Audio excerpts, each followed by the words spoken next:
You are so funny. Yeah, okay. Oh, good shake.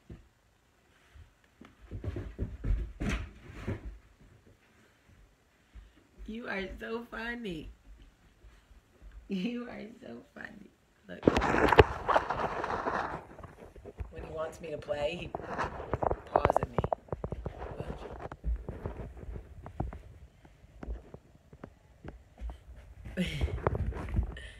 Get it, get it.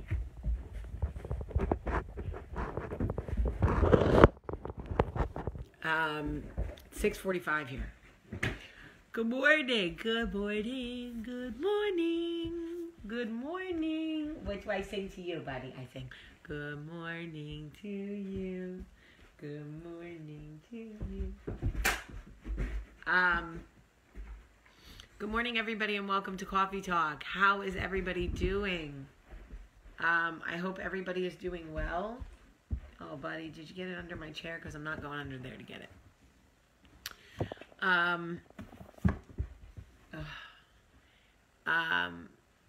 I actually slept really well. I went to bed at like 10:30.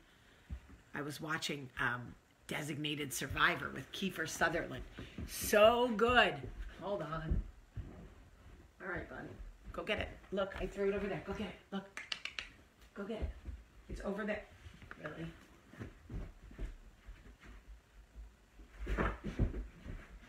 I was watching Designated Survivor with Kiefer Sutherland. So good.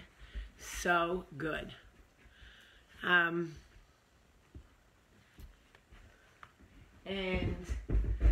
Knox slept till 6. Hi, Janice.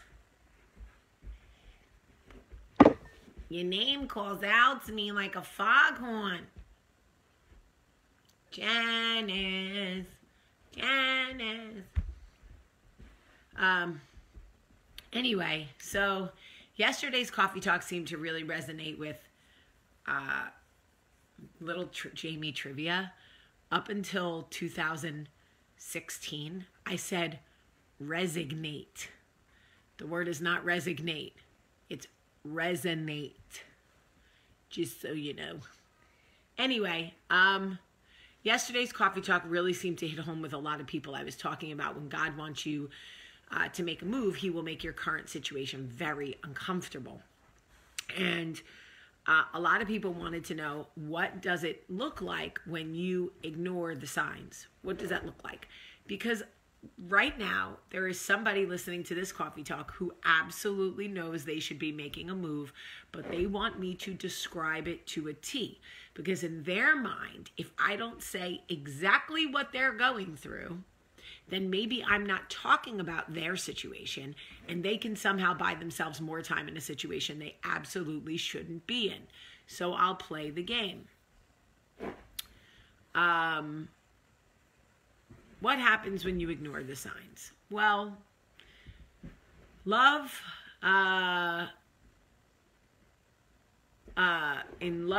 in friendship,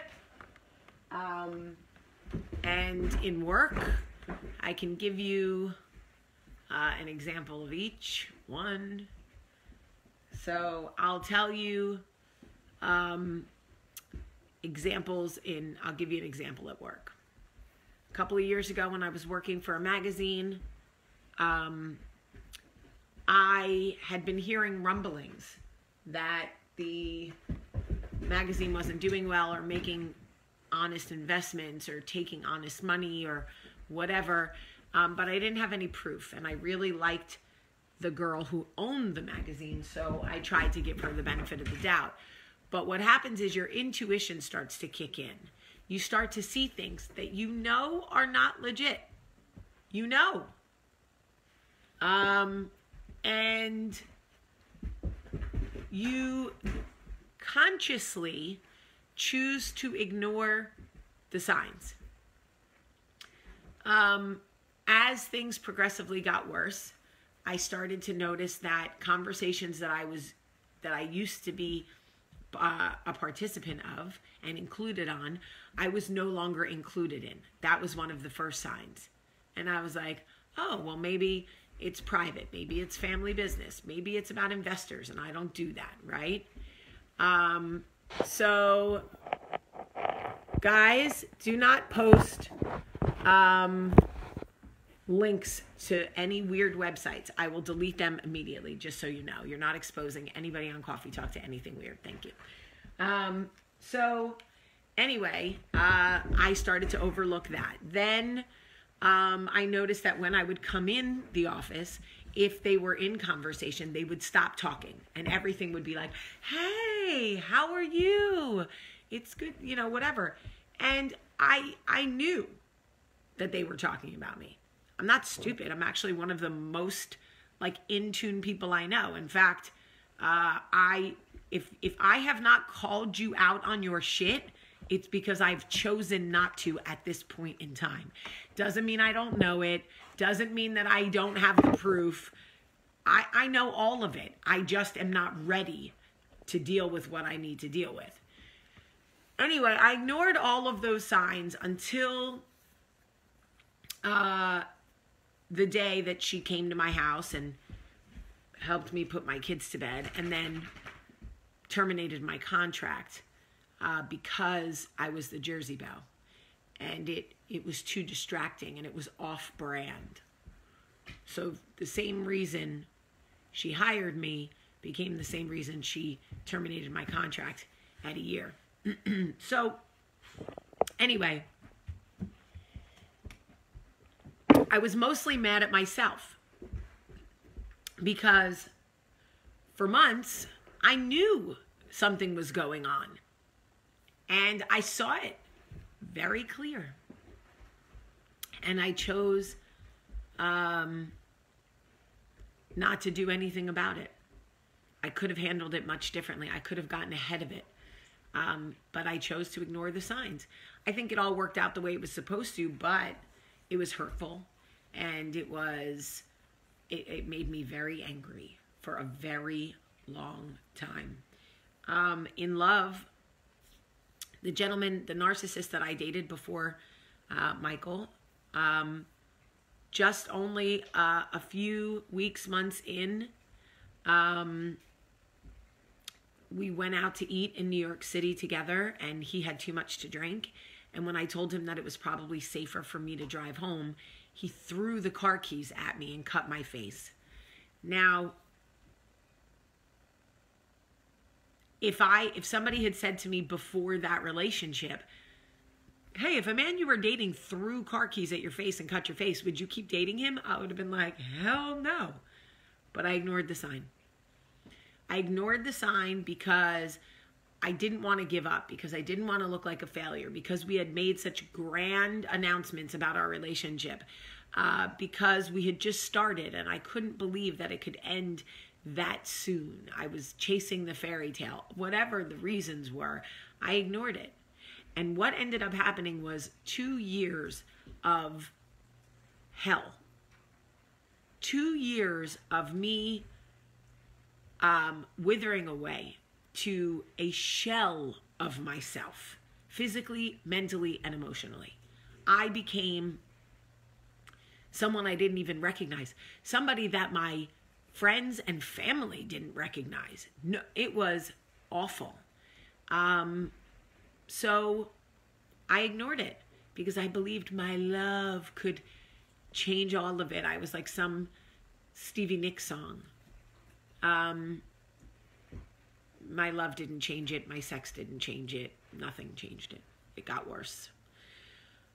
With friends, I knew that one of my friends from Jersey Belle was no longer serving my best interest.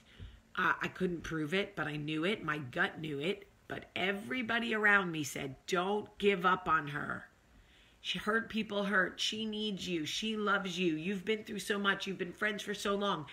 And I kept saying, yo, this isn't serving me. She's doing damage to me. And they were like, no, it's not her. It can't be her. It's got to be someone, blah, blah, blah, blah, blah. And I was like, oh my God. And you know what? People get in your mind and they make you feel guilty for setting boundaries, and they make you feel guilty for following your instinct. And so you start to second guess yourself. You ignore things because you're like, can't be her. Don't, we've been friends for so long. There's no way she would do this, blah, blah, blah. And then I remember plain as day, the day that I finally called her out and said, I see what I see. I know what I see. And she savagely, I'll give her that, savage, was like, yeah, what the fuck are you going to do about it? I was like, oh shit. Because it had been a long time since I had been challenged by a female like that. And I was just like, wow, she is in the fucking sunken place. But at that point, I was doing coffee talk and I was trying to better myself. And I was like, you know what? I really don't want to be the person who drags her off the bleachers at a football game and beats the snot out of her in front of her whole community. I mean, I do want to be that person, but I don't. You know, like I can be that person, but like I shouldn't. And so I was like, okay, well, you're not going to beat her up, right? We know you're not going to do that. So you have to do nothing. You have to focus on yourself. You have to focus on the signs you ignored. You have to focus on the way you handled this and ensure that you won't handle this a situation like this again. That's all you can do, because your other choice is to beat her up, which you're not going to do. So you've got to focus on Jamie, which is very hard when you are angry, when you are hurt, when you feel deceived. It is very hard to focus on you when clearly the bad guy is standing right in front of you. Imagine if Superman or Batman or Spider-Man finally caught the bad guy and was like, wait, hold on for a minute. Let me look at this situation differently and see what I could have done differently. What is my role in all this? Meanwhile, Gotham is going to shit and like people are dying. It's very hard to look inward when the bad guy is very clearly defined standing right in front of you. It is, guys, I made it to 6 centimeters with no epidural with a 9-pound baby. I thought I was dying. I thought the inside of my vagina was going to come out of my body like a flower. Okay, and my life force was going to come with it. I really believed that I was going to die. And looking inward, when I knew who did me dirty, was the hardest thing I have ever done. Buddy, stop eating my furniture. So, that's what happens when you ignore signs. You ride the problem so long that it becomes a cancer that eats away at you mentally, physically, and spiritually. Okay? And stop self-inflicting cancer. I don't want to say cancer because then that minimizes like what my dad actually had or what Lori Ann has or whatever. But like, you know what I mean? A cancer. Like, it erodes your life because you are ignoring the signs and you are allowing it to become toxic like a cavity, and it slowly erodes at your life. And that is just a fact. So right now, if you are listening to this and there is a sign you are ignoring and you know you need to make a change, do it today. Don't wait like me. Don't be the fool until the cavity erodes at your whole self-esteem and your whole situation and all of it, and you are left feeling, I can't even tell you what it feels like. I just cannot. I just can't. And stop letting people guilt you into staying, into trying again, into giving them another chance, blah, blah, blah. Screw that, okay? If you went to the dentist and the dentist was like, your tooth hurts and you have a really bad cavity, but let's give the cavity another chance. Let's give the cavity another chance. Let's go home and see what happens with the cavity. Bruh, I don't need to go home. I already know what happens with cavities. This shit is going to eat down to the root, and my face is going to hurt so bad, I'm going to be scrunched out like this. Take the cavity out of my mouth. Okay? Okay. So, whatever cavity is in your life right now, eroding your self-esteem and your life and your trust, Get it out. This is the permission you need. And to the very sweet girl who saw me last night at the Mexican restaurant and came up and gave me so much love and spoke on behalf of the whole Coffee Talk family, telling me what a help I am and how much she loves me and all of those things. Thank you so much. You made my whole night. I appreciate you. I love you so much. I want you to have a great, great day.